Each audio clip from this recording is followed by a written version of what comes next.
Hey, what's up, YouTube? So today the character actually went through some major changes. And we started off the stream by doing some so-called fracture maps, which are really just maps with the Awakened Sextons. So the Awakened Sextons that you generally want to roll are Nemesis monsters drop 3 additional basic currency items. Legion encounter, Harbinger's one is pretty good, and Beyond. So like the main two you want is Nemesis and Beyond. The other two are whatever. Delirium mirror is honestly one of the best ones, but it's kind of hard to roll. I have a little bit more sample size to like report back, so I put everything into a dump tab. I use Exilence and I recorded like the average profit per map. So I'm ready to come back with some good data regarding how good this method really is. But you can notice that I'm no longer playing Winter Orb anymore. I'm now a Sparker. The main reason being that I thought that Spark would be better on Canyon maps. And I was also getting tired of doing, what's it called? The Nemesis Beyond maps. Because in the end, the looting is just too bad. Like, there's no explanation for why the looting is this bad in this game. And it's just baffling to me that it's still like that. But without like some proximity looting thing, then it's just not fun enough for me personally to continue on. The profits were really, really good. And that doesn't even bring me to the next part of the problem, which is also the supply of scarabs being very non existent. And how miserable the feeling is to trade for winged scarabs one by one, because there's no such thing as bulk winged scarabs, because winged scarabs are, people don't have that many of them because the only way to get them are from Katarina unless someone has stockpiled them. But basically, overall, the experience just did not outweigh the currency I was making. The currency that I was making was probably some of the best in the game, though. And this is after all of the scare prices and all of the other prices have gone up drastically, the Awakened Sexton prices. And overall, the method, while fun, it was kind of like a little novelty. It was fun to do. Got back to the old feeling of doing some fracture maps, but now I'm on to better things, hopefully, which is gambling with inscribed ultimatums. So I'll give you a little sneak peek of that. And I'll also go over the gear overview and what I did to swap back to Spark. And to prepare myself for doing the inscribed ultimatums, I'll probably be going CI, as there's a lot of chaos damage, a lot of nodes with chaos damage, and I feel like it would be the best way to stay alive in the inscribed ultimatums and farm as much currency as possible. So let's get into the gear overview and see what I did to swap back to Spark. So overall for the gears, mostly a lot the same. So we have the same Nebulous, the same Call of the Brotherhood. This is the old school one, the Hatred with global fizz damage on it. I bought another Call of the Brotherhood with fire damage to spells to proc the Cinder Swallow. For the amulet, I recrafted the area of effect and area damage to projectile speed and projectile damage. The helmet, I also crafted +1 Pierce instead of the flat ES, as Pierce is extremely important. And then I also have the Gray Shield as usual, and this is still the same. The links are slightly different in the shafts now. We have Inspiration, Divergent Faster Projectiles, Awakened Cold Pen, Anomalous Spark, Awakened Spell Echo, and Arcane Surge. And those are, I believe, the best links. If you want to do some bossing, you want to drop faster projectiles for maybe Controlled Destruction or something. And now the boots, I bought this base from a viewer. It's a Conjurer boots, unfortunately, but it's okay. So basically, this is increased effective Tailwind and Onslaught. That's what it came with. So the open suffix, so I just crafted on Avian in the future in case I want to go CI. And then after I did that, this thing actually has an open prefix. So I did suffixes cannot be changed, reforged crit, and then I got elusive with 2 open prefixes. And then I used the Aceling, Exalt, or Unveil, and I unveil move speed and cannot be chilled. Now the last step is to craft on cannot be frozen and to get a better Watcher's Eye. So basically that's the whole general gist of what's going on there. And I have a Headhunter still trying to farm up for the next Headhunter. Getting kind of close, but I have a Doctor card here, so maybe I'll buy Doctors to finish it off. Not completely sure. But each Doctor is like, what, 16x or 17x? So that puts it at, what, 128 Exalts? I guess it's actually cheaper to buy the Doctor. But that'll be the next goal. And now I put in this other jewel I had, this Behemoth Shard, 35% flat ES. So it seems like I don't have enough points to take all of these medium clusters, so I took out the medium cluster of the Cold Conduction and Astonishing Affliction since I'm no longer self-chill. I'm pretty much just going for pure damage and pure cold damage to freeze as much of the Inscribed Ultimatum as possible. So I'm using these old school clusters. They're all the same. I swapped out the jewels for double multi with lightning now since cold no longer works. So I have elemental multiplier, and I've got this one. I had to rebuy some of them. They were quite expensive. Like this jewel is 7 to 8 exalts. And I was trying to get a Transcendent Flesh with RMR, but it turns out that Transcendent Flesh with RMR is like 50 exalts and doesn't really exist. So I have this one, which is some cast speed. I think these are old. And then this is the double multi. So it seems like double multi jewels, when I looked it up to buy, were around like 8 to 10 exalts, depending on how good they were. And then I dropped all of the AoE nodes. I sold my Unnatural Instinct. And then I put in, so you don't need AoE with Spark. So we have a lot more points, so I put it into ES. You can see my ES is kind of high, 4.8k almost. And there's a lot more ES to be got. So I could get ES, I can get increased attributes and intelligence on these if I reforce the suffix. The Chaos Res is not too good right now, but Aug Chaos can solve a lot of these problems. You can see that this one, you can Aug Chaos to get some free Chaos Res, and it'll be 1, 2, 3, 4, 5. You could literally get like a whole item's worth of Chaos Res, like almost 30 Chaos Res on one piece. This is the first among equals, 35% Chaos Res one. So like these ones are kind of like almost inefficient because I think replenishing and first among will give me more, but I wouldn't get the Chaos Res, so it really depends. So sometimes if you can't fill out this 35% cluster, it may be better to just get like one like this, first among and replenishing. I don't have one right now, but it will give you more aura effectiveness and you'll get the regen. So if you're really struggling to get aura effectiveness and your 35% aren't filled out all the way, then you should consider dropping it for a first among replenishing. As you can see right now, this is 4 points. This 4 plus 6 plus 4 is 14%. Now first among is 6, and replenishing is 6, so that's 12, and then this is 15%. So it's 8, that's 14 versus 15%. It's like slight difference. So this is probably still better in the long run because you can get insane suffixes on it. But if you're really off by like 1% or so, then it's something to keep in mind. You could also have to drop some of these 35% if you want to use the Glorious Vanity, because the Glorious Vanity can give you an insane amount of aura effectiveness for very few points spent. And I still have this point on Charge on Kill, because when doing the Inscribed Ultimatums, you want to have as much like power, frenzy, or endurance charges, and you kill a lot, so you're definitely able to keep it up the whole time. Now the reason why I stayed with Headhunter is because Inscribed Ultimatums are extremely good with Headhunter because there's an insane amount of rare mobs. So we can't go self-chill. Like if I was able to go self-chill and keep Headhunter slot without losing an insane amount of damage by not going Call of the Brotherhoods. So like the only reason why Winter Orb worked was because Winter Orb is a cold skill, but without 2 Call of the Brotherhoods or even 1, our Spark will do no cold damage, which means that our best defense, which is Freeze in Inscribed Ultimatums and Deep Delve, does not work. So that's why self-chill does not work with Spark if you want to use a Headhunter belt. Now I feel like self-chill with Spark could be good in Delve because you can sacrifice 1 Call of the Brotherhood slot, but you'll still have enough cold damage probably to freeze most of the mobs until you get to like maybe 3 to 4k. And then it might be very dangerous, and then you probably want to swap back to not using self-chill. Now self-chill is very nice because it lowers the action speed of the enemies and it makes it very, very safe. But unfortunately, Headhunter is just too good of an item in Inscribed Ultimatums and Fractured and Nemesis Beyond Canyons. So that's why Headhunter is worth so much, and it does have a good reason. It is by far the best in the content that it excels at. But overall, the tree to swap was pretty easy. Most of the stuff that will change is honestly the jewels. You want to switch over in cold to lightning jewels. So it's actually a lot more expensive.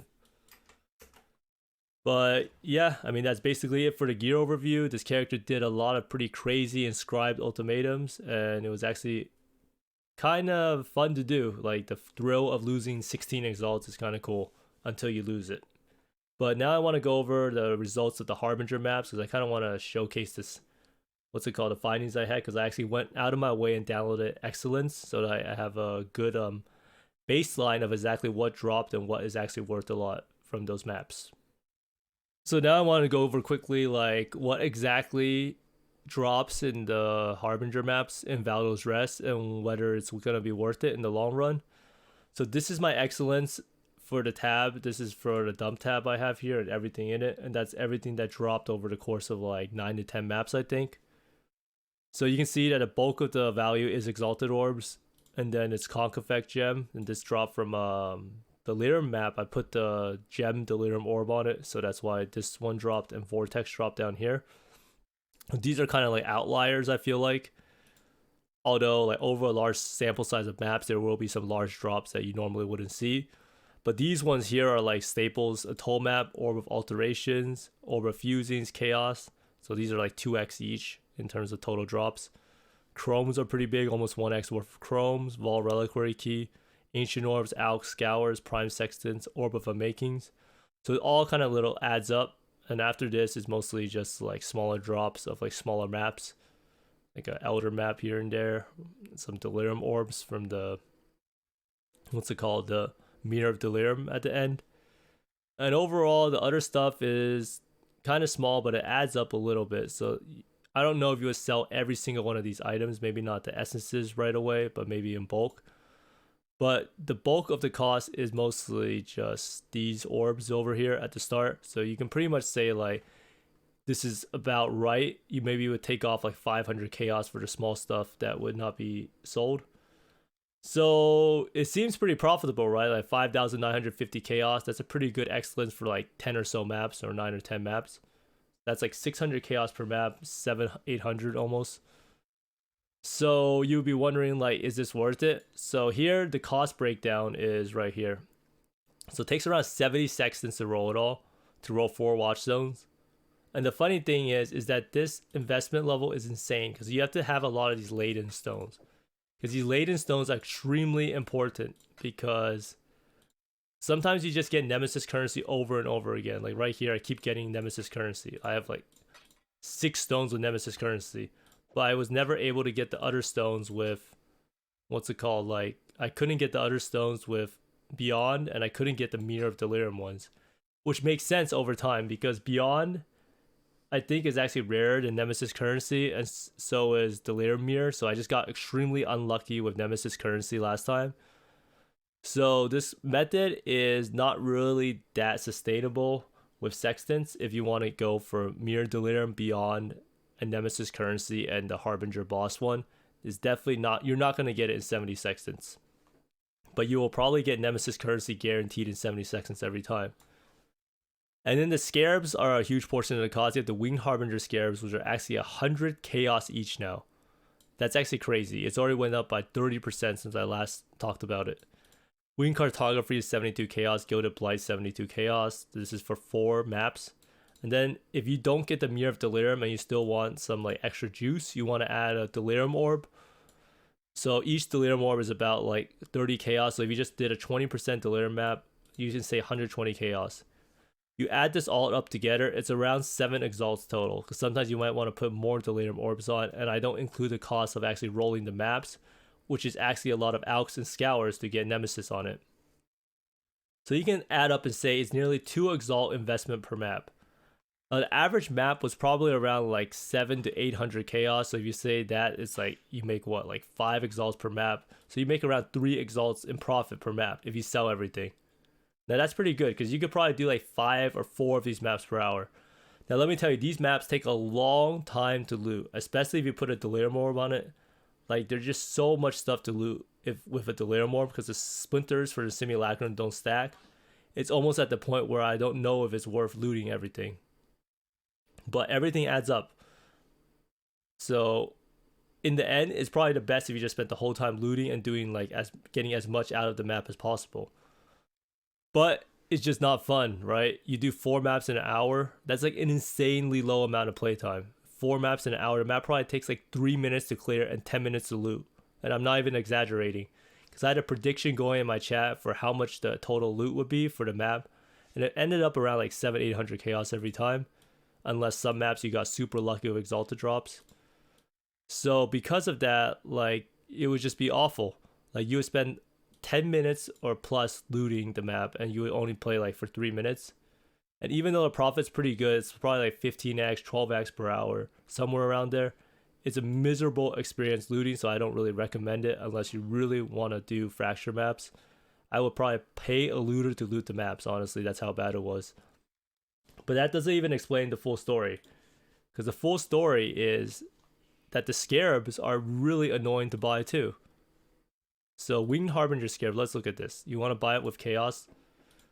The Winged Harbinger Scarab is like 90 to 100 Chaos. And if you look at the stock, this is a stock. Not one person has more than 2. And the people that have actually more than 2 have insane amount of price. Insane price. So the amount of time that you spend trading for these scarabs and the cartography scarab is the exact same thing. And you need these scarabs every single time. So every single map you have to make like 4 trades just to be able to run the map. And it's just a miserable experience. But on the bright side, it is pretty profitable if you fully invest into it. The more you invest into it, the more profitable it will be. Now you might ask, is it really worth getting the Winged Harbinger Scarab when it's 100 Chaos? And the answer is absolutely yes.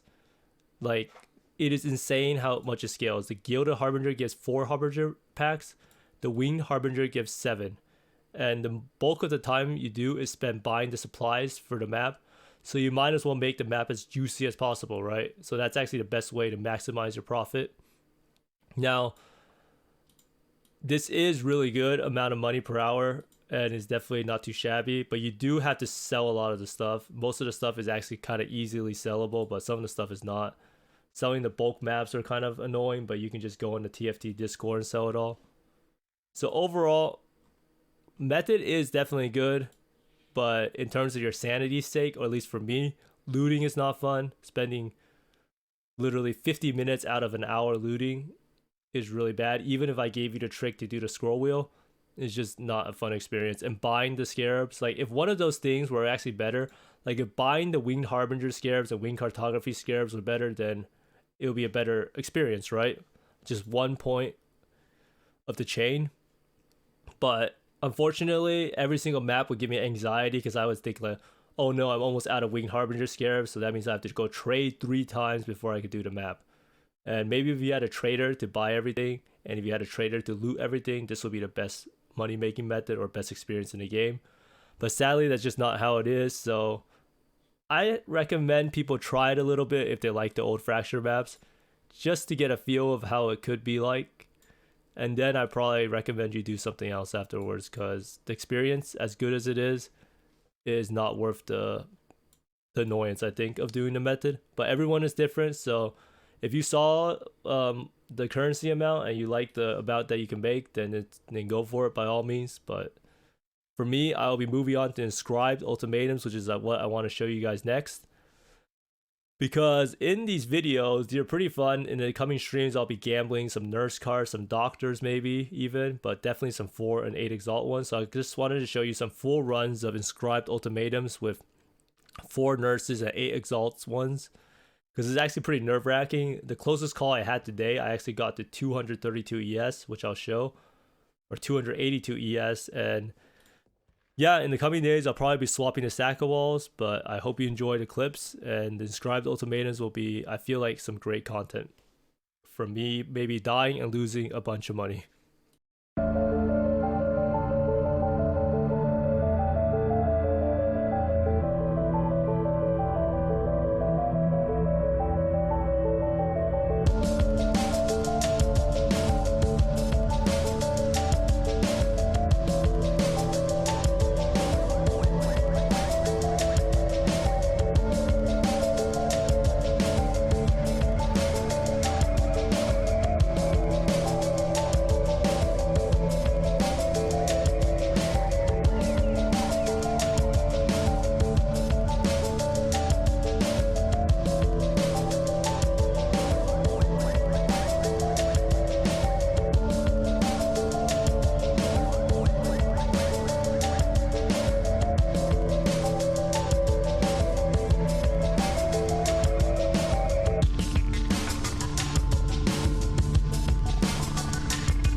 idea, I feel like.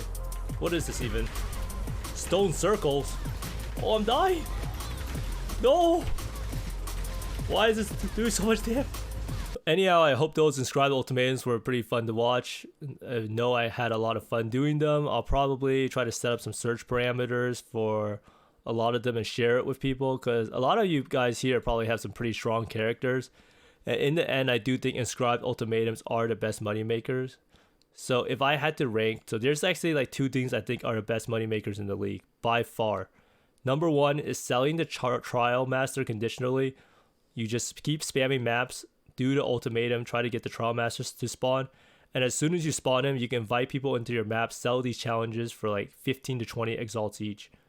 So if you can find the Trial Master, you get a group of like 4 even, and you can do these conditionals reliably, then you'll make 80 to 100 exalts in one map. And then the second is obviously Inscribed Ultimatums and just risking everything. But like I said, this method is pretty risky because you could easily die or you can DC. In reality, someone today actually DC'd with the number 1 eventuality rod on the server, and they lost the mirror item because they were doing the free mirror. But if they have to sacrifice the item to get a mirror copy out of it. So it's definitely very nerve-wracking, but it's also incredibly fun. So I hope that I'll be able to provide a lot more videos about it. Maybe I can do a doctor or a Headhunter gamble, or maybe I'll lose one. But anyhow, if you enjoyed the content of the video, be sure to like and subscribe. I hope I brought some light about how the Valdo's Res Harbinger pseudo fracture maps are. And I hope you can see that Inscribed Ultimatums are pretty profitable. And if you're really looking for, like, if you're about to like quit the league or something, or you just have like some currency you want to gamble, you can try doing some of these, because it's kind of like gambling but with more skill involved, because you can actually control your fate, or you can decide your fate is what I mean. But anyhow, be sure to like and subscribe. Check out my Twitch. I stream every day. I'll be doing a lot more ultimatum gambles in the future, and I'll see you next time, and thanks for watching.